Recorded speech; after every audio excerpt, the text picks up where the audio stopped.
every single guy, 'cause I'm the apple of my girl's eye. When we go out stepping on the town for a while, my money's low and my suit's on style, but it's alright. My clothes aren't new, out of sight, because my heart is true. She says, baby, everything is alright. Uptight, out of sight, baby, everything is alright. Uptight and clean out of sight. She's a pearl of a girl, I guess that's what you might say. I guess her folks brought her up that way. The right side of tracks, she was born and raised with a great big old house full of butlers and maids. She says no one is better than I, but I know I'm just an average guy. No football hero or smooth on one. Got empty pockets, you see, I'm a poor man's son. Can't give her the things that money can buy, but I'll never make my baby cry. And it's alright, but I can't do out of sight, because my heart is true. She says, baby, everything is alright. Uptight, clean on the side, baby, everything is alright. Uptight, clean on the side, baby, everything is alright. Uptight, yeah, baby, everything is alright. Uptight, way out of sight, baby, everything is alright. Uptight, clean on the side.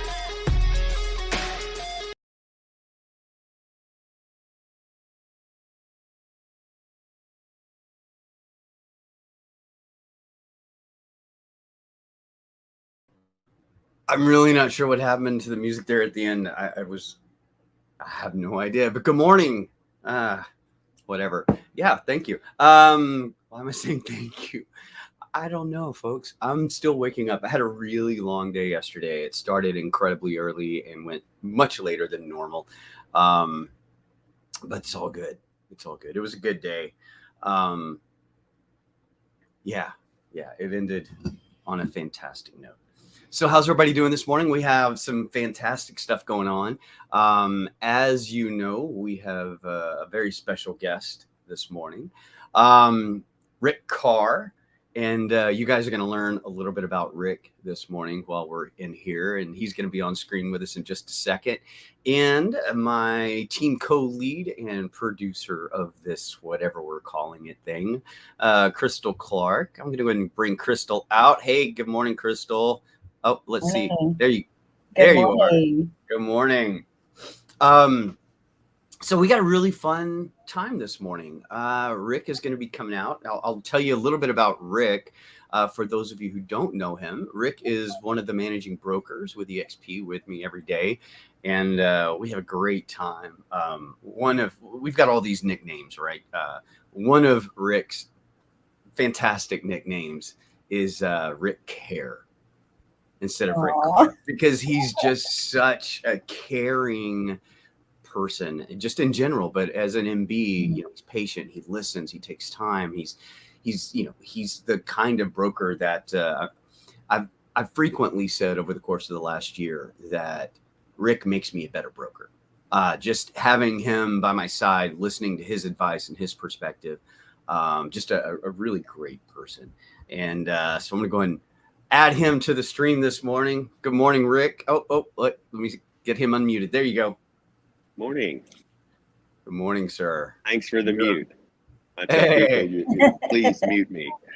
I don't want to hear anything background going on. Thank you for having me. Man, thanks for joining us. Absolutely. Yeah. Thanks for joining us. And I can vouch for everything that Shae just said. He really does enjoy working with you, and the support that y'all give each other and all of us agents is just incredible. And I love that y'all have this camaraderie and team membership that really is collaborative and productive for everyone. Yeah, it's, to me, and I don't know if this analogy originated with Tony, but I really like the wisdom in it that having a group of brokers together there's a certain unique strength in that. It's sort of like the Supreme Court. You've got all these different people, and we bring all different perspectives and experiences. And there's so many times where Rick and I might sit down at the same table, and just depending on the day, one of us might say to the other, okay, I need your brain on this because I need a different perspective. It's a great collaborative atmosphere, and I love that. Definitely. If when I look back on my career, when I ran an office by myself, I think what my takeaway, and it's not a good one, is ego. It just feeds my ego. Serving on a team with you, Shae, and 12 other brokers has leveled me up. It's incredible. It's like that tightly wound cord, or three-banded cord, right? That there's a book out there that says something about. Much harder to break, but so cool.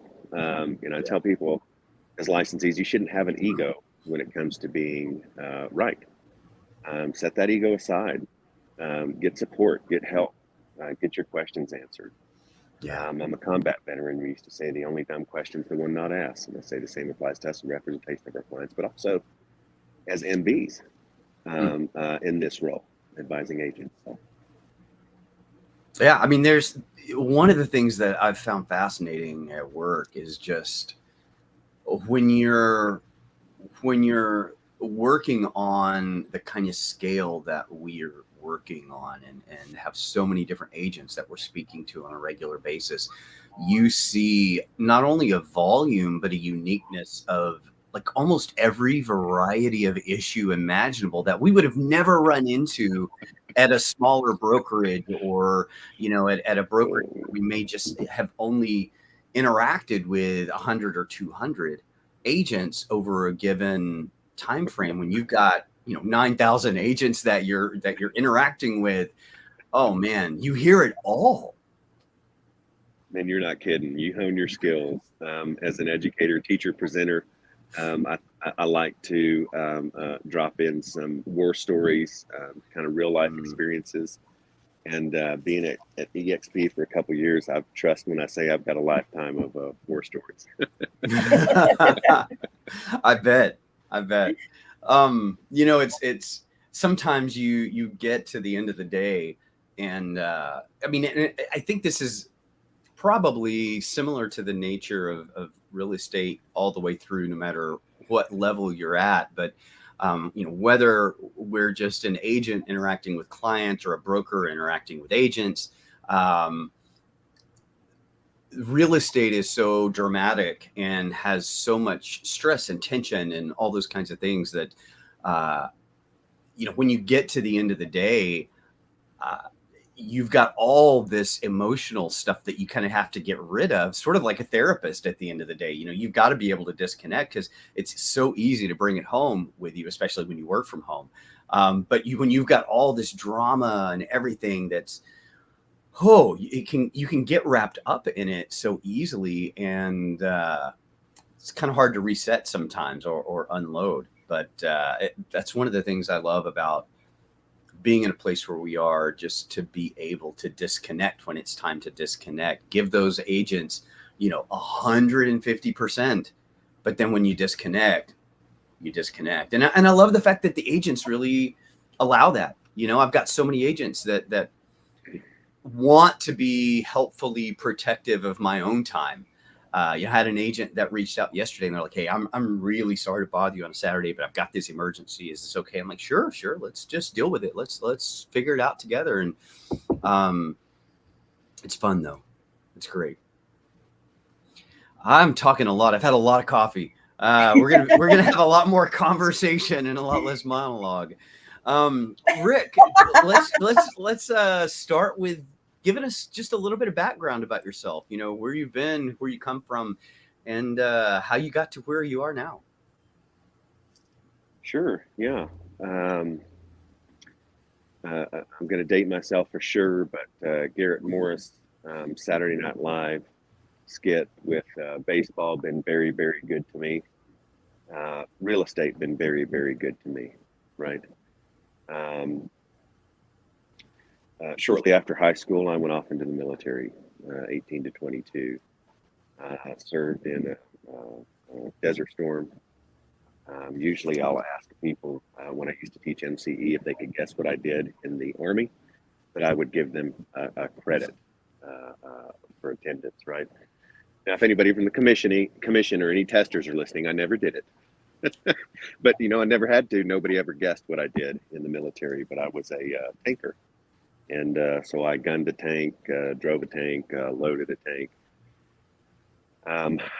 Jumped into real estate at 25, out of the Army at 22, lost my father, took over a mobile home retail, mobile home dealership, a line of those, and jumped into real estate at the ripe old age of 25, coming up on my 24th or 54th, I wish 24th, well, maybe not, 54th birthday here in a couple weeks, and that'll be 29 years as a real estate licensee. I graduated 173rd out of 176 people in my high school class. My parents, I would bring home my grades, and my parents would say, "Rick, you're smarter than this." And I'd say, "No, I'm not." I want to go back and choke myself out, right? But, you know, priorities. Learned about being an adult real quick at 18. And that set the foundation for who I am as a person, but also as a leader. I really learned watched others demonstrate and learned some leadership skills. In the Army, I went through a course, primary leadership development course. So honed my skills there, jumped into the business, first license in 95. I'm in Colorado right now, or Colorado, depending on what part of the country you're in. I'm having to try to retrain myself so I don't stand out up here. Was licensed here in 95, and you know, jumped to the top of my market when I sold. First license Colorado, went back home about a year ago, jumped to the top of my market at about my second year, and ran a fiery, feverish pace. You know, I tell people when I got into the business at 25, I felt that I was too young. That people that were selling real estate had the guys had polyester pants pulled up to their navel, or maybe a few inches above, and I thought I need a pair of polyester pants. That'll help me. And you know, when I teach and I talk to people, I say, you know, and that was true. I was too young. As long as I allowed that that mindset in my own head and in my core, in my being, I was too young. But the minute I stopped being too young in my mind, I started to rock and started to roll. Ran a feverish pace, I say, about my 10th year in, I started to experience a little bit of burnout. By the 12th year, I had moved over into education and was teaching. For those of you that are familiar with Champion School of Real Estate and Rita Santa Maria, the owner, gave me an opportunity to teach for her, and I taught continuing ed. Moved into teaching all core classes, and then from there went all over the state, primary focus in Plano and Fort Worth, went all over the state teaching broker prep, how to pass the broker and salesperson's exam. So that's where I really honed my skills. I thousands of students, thousands of hours, and I drove 150 miles round trip every day to teach, some days, 7 days a week, and it was never a burden. It was never hard. I was in Granbury, Texas, so I didn't have the opportunity provided to me by Rita and Champions and that stuff there. So from there, Mike Bowman came through one of my continuing education courses, and at the end of the session offered me an opportunity to be his training director, which I jumped at. And from there, about 16 years ago, been in, well, a few years before, in education management training brokerage. So that's what I do. From there, went out to San Angelo, ran a Coldwell Banker office in San Angelo. When I got there, they were in the red. Within 6 months, we were in the black. Before I left, we had increases in productivity. Positive means more agents doing more business, not just a few heavy hitters, but the other fighting over scraps. Retained company dollar, and had a glowing broker metrics there. So, but I attest that to all of us working together as a team. I remember in my introduction session with that old crusty group out there, or actually just a crusty agent in San Angelo, and just about the time I was done, he raised his hand. He said, "Hey, I got a question." I said, "Yes, sir." He said, "What do you think the toughest part of this job is going to be?" I said, "Selling you. Selling you on my idea and my vision of where we want to be, where we want to go. Hey, I'm just going to jump in the boat and row downstream with you guys for the first 90 days, no significant changes. I want to watch how the machine operates." I look back on that and my heart is still in San Angelo. I love San Angelo. What a cool little place. But anyway, I could go all day, and we only have 14 hours here. So I've been with the XP a couple years, and I really enjoy it. It's a tough job. Some ask about turnover in that position. It's not reflective of the company or leadership. It can be a tough job. So you have to establish some boundaries and truly disconnect when you're disconnected, when you're off, to recharge those batteries. So that's a little bit about me, Shae, and who I am. You said something. What was remind me of the sequence of events or the time frame when you said that you hit your burnout? And 10 years in, just top of my market run at a rapid pace. I tell people that it kind of felt like a hamster. I kind of felt like a hamster in one of those hamster balls, right? And sometimes when the hamster really gets going, the hamster gets looped around the ball. Rather than running with it, the ball starts to run the hamster. And that was me for a while, But the problem with that was I got in as a young 25-year-old. I had a 4-year-old and a new baby. If I could go back as my 53-year-old self and talk to my 25-year-old self, I'd say, "Bro, go get a job." I had one, right? But we hear these things sometimes from our friends and family, and they mean well.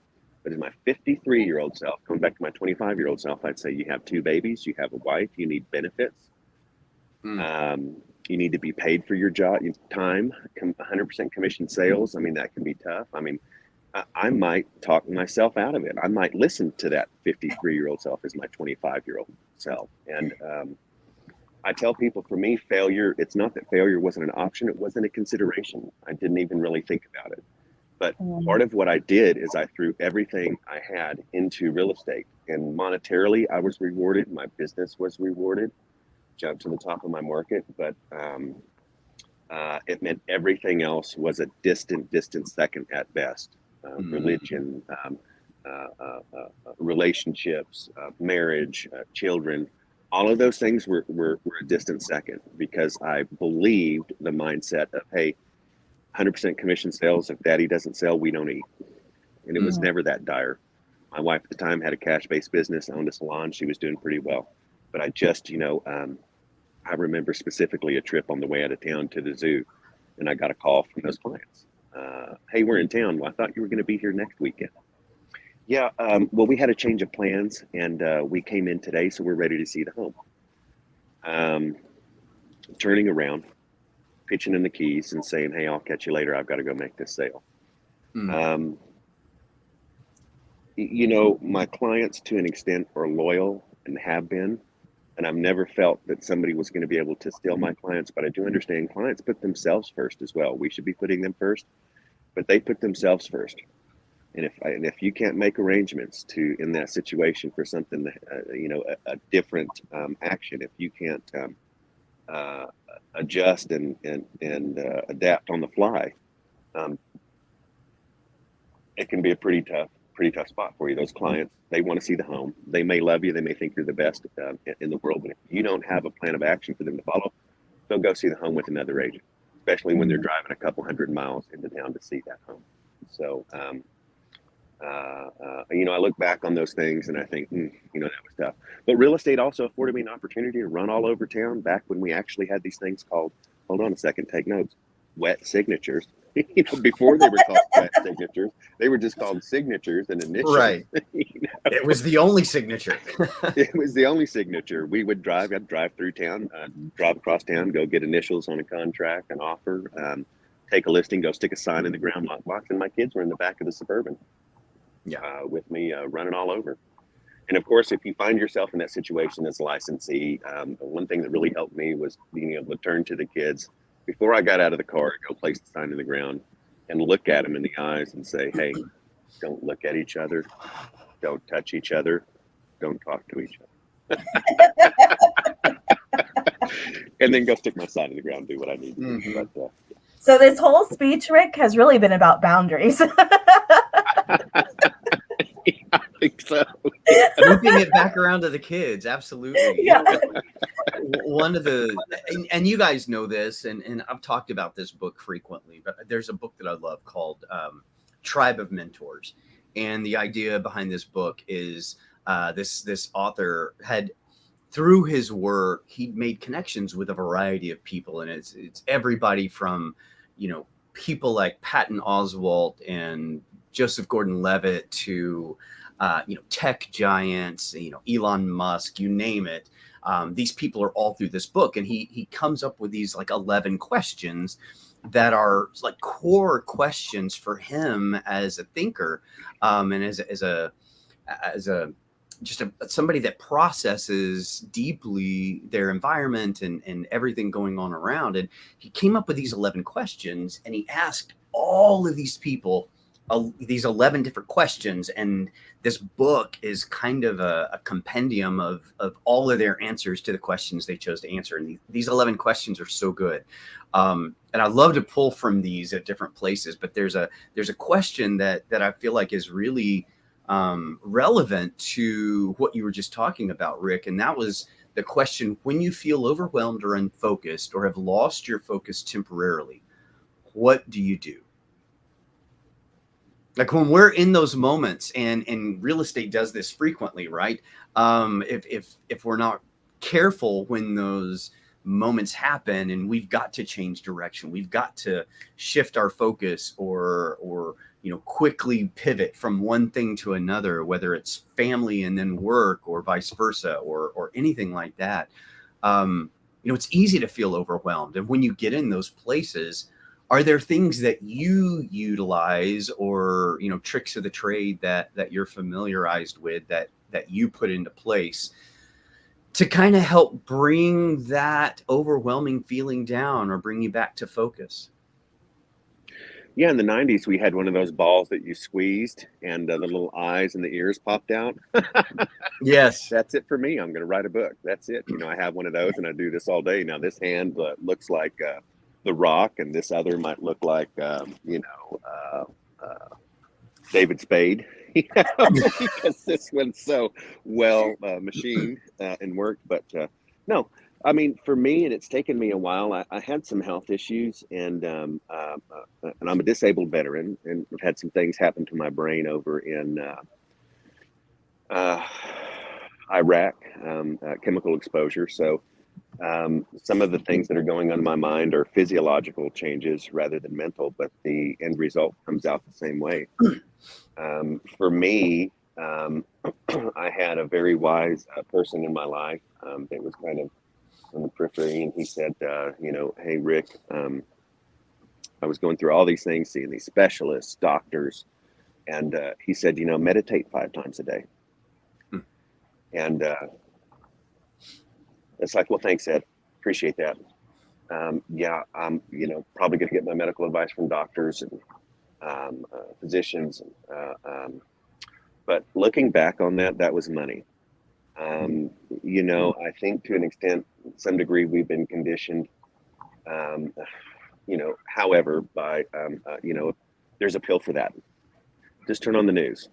I mean, I've got ailments I didn't even know I had last night from watching the news. And I'm thinking, oh my gosh, I'm this, I'm that. Oh, and great thing. And, I always tell my daughter, mental health and other things, be careful of people that tell you have a problem and then offer the solution. It doesn't, now that's not 100%, but be mindful of that and watch that. But for me, it's been about, Shae, guarding my mind. Garbage in, garbage out. I don't care what side of the aisle you sit on. If you're like me, you're not in a good headspace when you finish that local or national news or mainstream kind of push. And so for me, it's been about guarding my mind. For me, it's about taking those quiet moments. I had an opportunity that I sat for the other day, and before I got a really how do I put it? Let me put it best face on it. A silly email from another broker that I was working through a problematic situation, not at our company, a co-op broker. And sometimes those things bounce right off of me, and they do for the most part, but this one stuck. And what do I want to do? I want to engage. If you've ever sat with me in the broker room, if you've ever been in a problematic situation, you've heard my story about going through a divorce.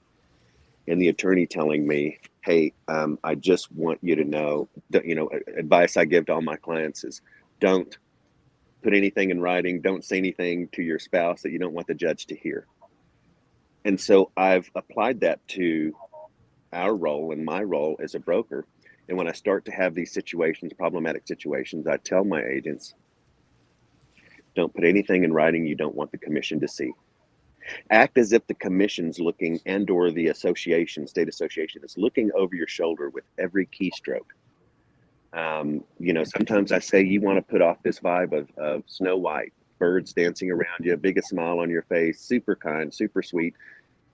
And, I can't control other people. Sometimes somebody that's coming at you that agitates me, but I'm acting as if the commission's watching every keystroke and every word or a court or the association, because chances are that could be the case.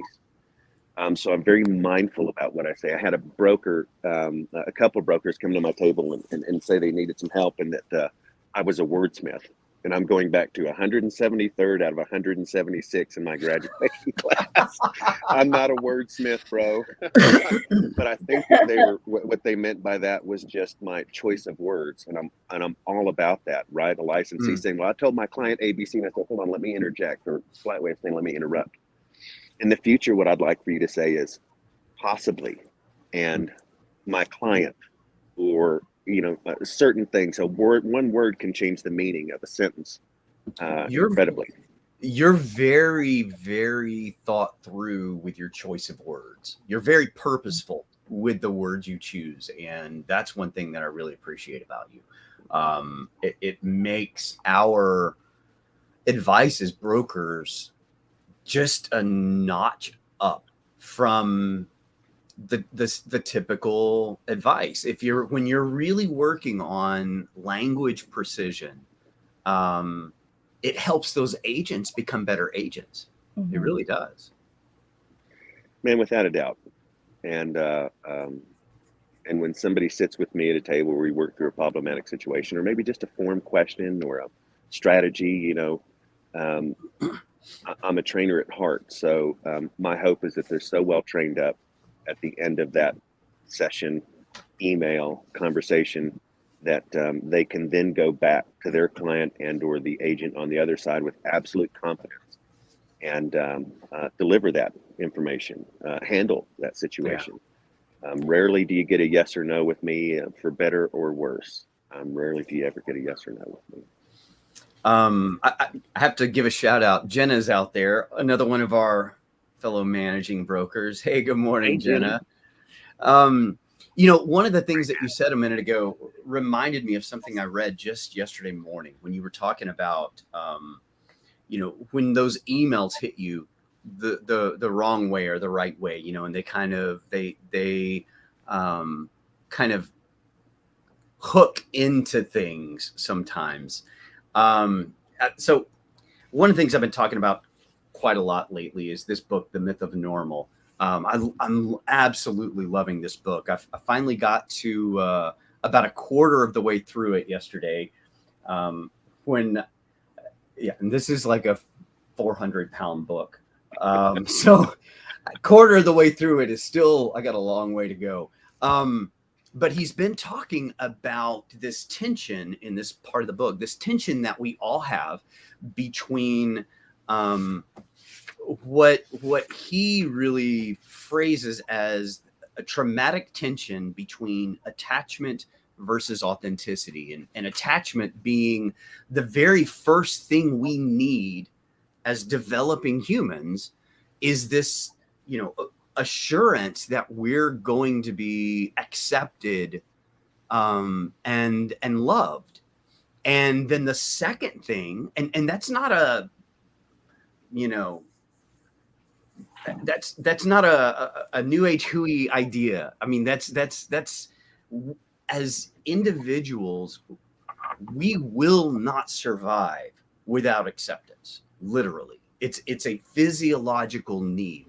We're born completely helpless, and we've got to have someone in our lives that meets our physical needs, our emotional needs, our protective needs, our spiritual needs, all these different needs that we're born with.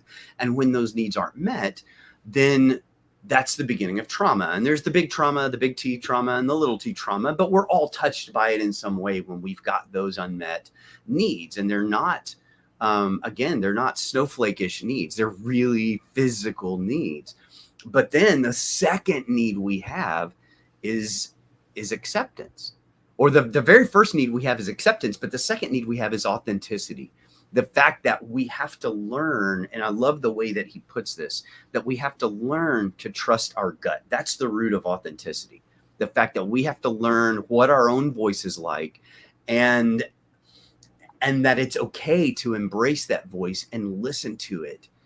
And then he talks about the tension between the two arises, and this is the beginning of all of the stuff in our lives, when we have to make the decision between those two needs. Where am I willing to sacrifice my acceptance by standing in my authenticity?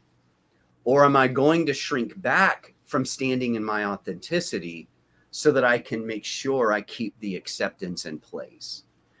And he leads in with this sentence: it's sobering to realize that many of the personality traits we have become to believe are us, and perhaps even take pride in, actually bear the scars of where we lost connection to ourselves. And in those moments when we get those emails, or we have something that triggers that fight or flight cortisol response, where we get all worked up and we have to decide, am I going to write the email that I want to write, or am I going to write the email that I should write, or am I going to walk away and take a that's literally the fight or flight response. And all those things are these beautiful signposts to scars that still need attention, and to things that still need healing in our lives. Man, I love that. I love really that. Good. He doesn't get into this story as much. He talks about this from a physiological standpoint, but it reminded me, there was a movie that I saw years ago called Finding Joe. I don't know if either of you guys are familiar with Joseph Campbell. Once upon a time, I was really a big proponent of Joseph Campbell. He's a mythicist. He was kind of the guy that inspired George Lucas to write Star Wars and a lot of these other big, he's the guy that kind of formulated this idea of the hero's journey. He'd studied all these religions and cultures throughout history and throughout time, and kind of found the similarities between them all, and talked about how they spoke to sort of an overarching path that we all have. And it's a little bit reductionist. It's a little bit Eurocentric in his sort of syncretism of all these things that probably shouldn't be conflated onto one another. But there was a time when I was really big into his writing, and there's a lot of good stuff still in it, even if it's not exactly the whole truth, right? But he talks about the story of the Golden Buddha. And I love this story. And the thing about the Golden Buddha, he tells this story of how, years ago, centuries ago, there was this war going on in Southeast Asia. And this military garrison was coming through.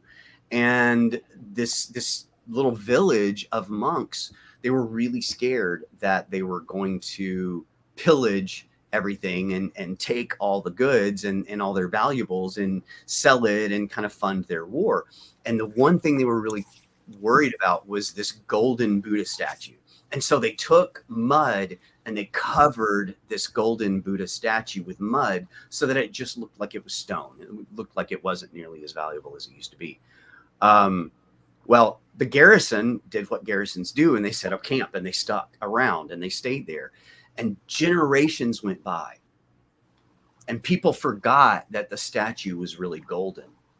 And people just thought after generation and generation and generation, oh, this is just a stone statue, until one day a monk was there and he was meditating by the statue. And as he got up, he kind of fell and he hit his head on the hand. And when he did, he cracked some of the mud and he saw that there was gold underneath. And he runs back to the village and he says, like, the Buddha is golden. The Buddha is golden. And the village is like, oh, yeah, you know, this is some great metaphor. Sure.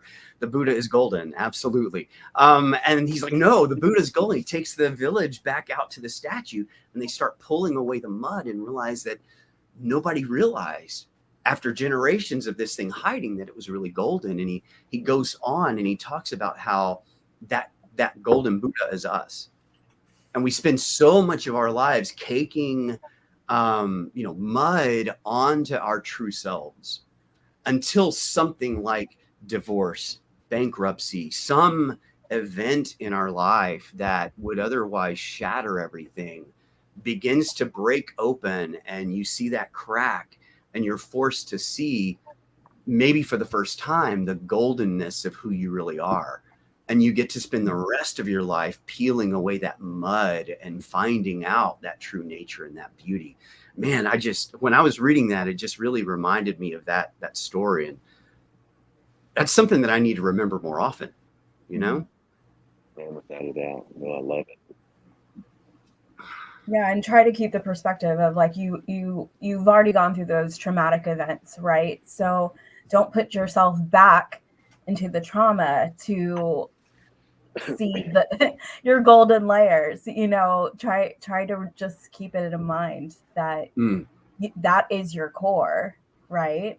Like, you don't need to put yourself back in a bad situation to be reminded of it. And I had a conversation similar to this the other day where it was, you know, what was the most life-changing events for you? And I have two that are clear as day that were life-changing for me. And both times I thought I was going to die. And so and after those moments, it's when you reevaluate everything. And so to try to just remember, like, I don't need to be dying to stand up for myself or, you know, to be living, you know, the way that I really want to live with this intention. So it's definitely something that I think that we get lost in the day to day and lose sight of what that core is. Yeah. Oh, fun stuff. No, this has been such a great book. I said we're keeping it light. Exactly. You know, I love this. This has been such a great book. It reminds me of, there was I've been trying to remember this guy's name all morning long, back in the early 90s, not early 90s, mid to late 90s. There was a preacher that I used to listen to on the radio, David Moore. Holy moly, it just hit me. David Moore from Santa Rancho, Cucamonga. I know it sounds like it was made up in the Teenage Mutant Ninja Turtles realm, but it's a real city in Southern California, apparently. It is. It is. And he talked about the Bible verse about raising up a child in the way that they should go, and when they're old, they won't depart from it, and how his takeaway from that verse, when you look at the original language and all those different things, and extrapolating context and all of that, he really challenged kind of the traditional interpretation of that, being that what the passage was really saying, and I guess it's Sunday morning, we're talking about Bible verses now. Here we go. But the idea that you have to pay attention to who the child is, you have to learn that child's personality traits, and you have to equip them to live up to who and what their potential is, and teach them to be who they really are. It's not this like restrictive, you got to teach a kid exactly how to be the best, whatever, but it's paying attention to the child. And it's this passage again in this book really echoed that. To truly raise a child then would be to bring that child to his or her full potential as a human being. And he goes on and he says, children must feel an invitation to exist in our presence exactly the way they are. And for me, it was just, we've all got those places, right, where we've either experienced that ourselves or we've seen that happen in the lives of our own kids or the lives of other kids.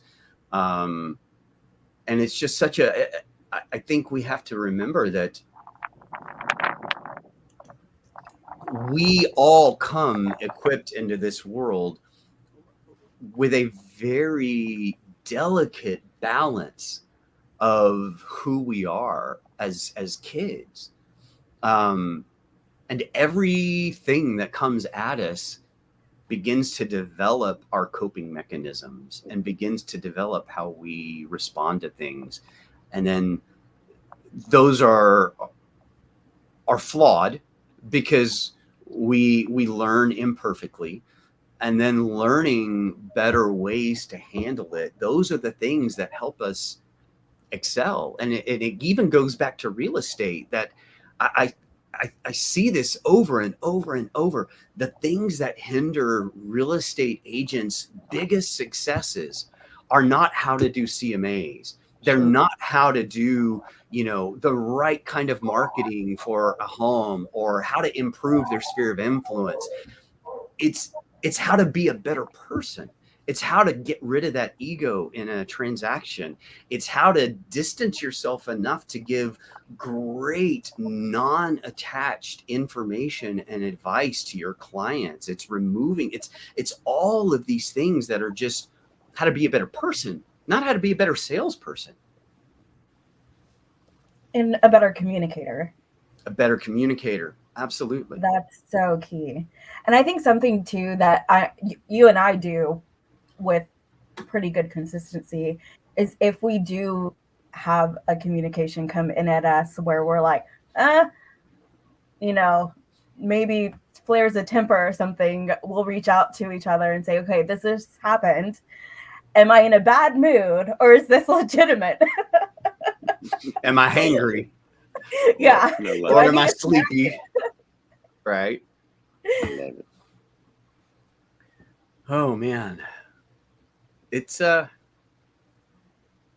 interesting life. Real estate's an interesting world because it I don't know, maybe it's the fact that it's so emotionally invested, but I've been in other industries and there aren't that many industries that are so positioned to escalate emotions and drama as quickly as real estate, it seems like. Mm-hmm. It's one of the most stressful times, they say, whoever they are, they're sometimes right, that moving is one of the most stressful times of somebody's life. Factor that in with residential realty. There's almost no emotion in commercial realty. If you're a commercial agent or broker, it's like me talking to that wall, right? I'm kidding, commercial agents and brokers. But there's no emotion. It's all about cap rates, return on investments. But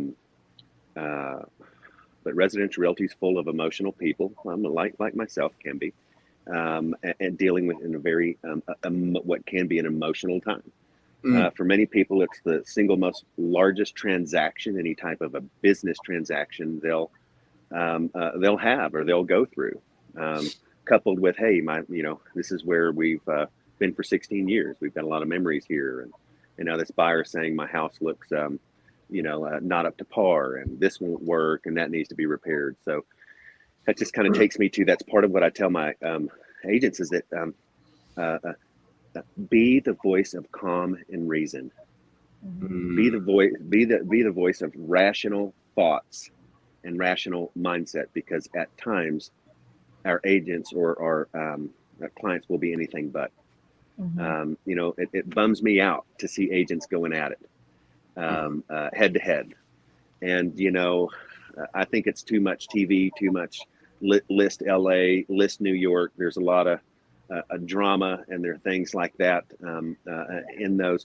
We don't have to be adversaries. Shae, if you're on one side of the deal, you want to earn a living. I want to earn a living on the other side.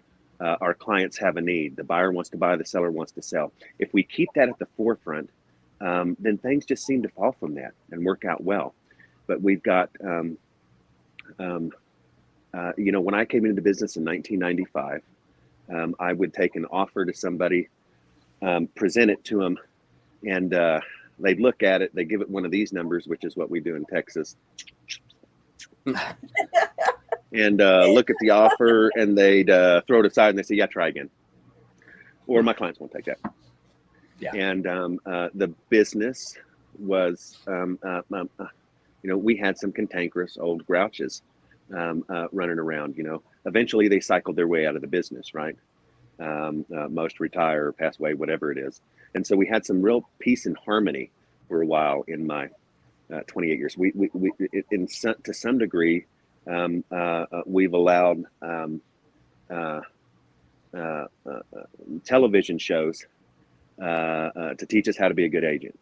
And I don't think that was the intent when they created and air those shows, but I think you have a lot of people, I won't just say young, maybe it's somebody that's been in another profession for 30, 40 years, but we should all be able to get along. We all have one common goal, which typically is closing. And you can get a whole lot more done by being a professional. And like me, something hits you wrong, take a minute, go out and walk. I'm seasoned. My skin is super thick. But this one was so easy because we're 100% right, and the other person is 100% wrong. It's just the contract. It's not a matter of interpretation. But this desire to peck and to argue. And one of my favorite pastors Shae said, what does an eagle do when a crow nips at its tail? The eagle could destroy the crow. The eagle flies at a higher altitude than the crow can fly. And that's advice I give, and I give that same story on occasion, on numerous occasions, or often, to remind people that, hey, don't engage, don't lower yourself, right? It's the old take the high road, right? Right. Everybody's watching you, your clients, your peers, your brokers,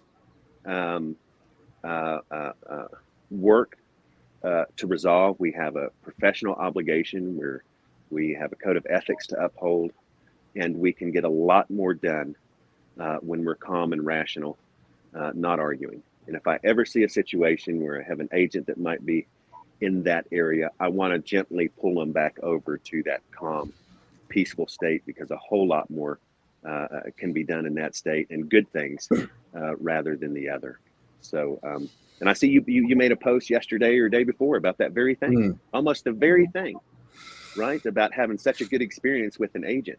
And that's what it should be about. We have a brand to uphold, the Realtor brand, regardless of your company. We have a brand to uphold, and everybody's watching. So let's represent that brand. I think as the National Association intended for us to do. It's funny you mentioned the stressors of moving, and it reminded me. This is one of the things that's so interesting about real estate to me. If you look at the top 5 most stressful events in anybody's life, those top 5 are always going to be death of a loved one, divorce or separation, moving, long-term illness, and job loss. And how many of those are typically going on in a real estate transaction? At least one, sometimes a compound of several of those. Good. Nobody's buying and selling in a vacuum. There's always something going on. There's either, people are downsizing, people are growing their family, there's a death, there's a divorce, there's some sort of life transition going on. And all of these factors heighten those stressors. And how much more important is it then for us as the ones not emotionally attached to those situations? Because we're not the buyer, we're not the seller. How much more important is it for us to maintain that cool head, to maintain that clarity? Because these poor folks, a lot of times they're just doing the best they can in some of the most compounded, most stressful times that we ever find ourselves. 100%. Love it. Yeah. Be the voice of common reason in your transactions. Yeah. And that may mean you have to go out and take a walk around the block like I did the other day. Clear my mind. Get out in front of the computer. Some other advice I have is park that email. Park it. Don't fire back. I think for a point in my life I was about that. Tried to take the bait the other day, but and I see others that are doing that on the other side of the table, or sometimes wherever, maybe even on ours. Of no, cool it, park that thing, go take a walk, go clear your mind, come back. There's sometimes when I've done that in the past, and I come back and I take a line or two out of the email. Sometimes I just start fresh again. Or I sit back and when if I really have time and I really want to meditate and chew on it, I give it a day or two. And I have to say, there are times when I come back that day or second day and I think, yeesh, wow. Yeah, let's no, we can do better. Well, and sometimes it's important, not even just for ourselves and our own clarity, but sometimes it lets the other, the sender of that email kind of come down from that emotion 100%, too. 100%. There have been times when I've received emails that I thought, man, this person is hot. And I thought, I could respond to this right now, but it's just going to escalate it. It's, no matter what I say, I could be the most diffusing, demeanor possible, and it's still going to just play right into that escalation. Right. And sometimes 100%. Taking that break lets it all come back down a little bit. And there's a lot of value in not replying right now and telling yourself, I don't have to reply right now, because sometimes the problem works itself out. Sure. Especially Absolutely. If you give it even a few hours. Sure. And also put yourself in the mindset, like, they don't know that I'm sitting here staring at it right now. They don't know I have time to reply. Right.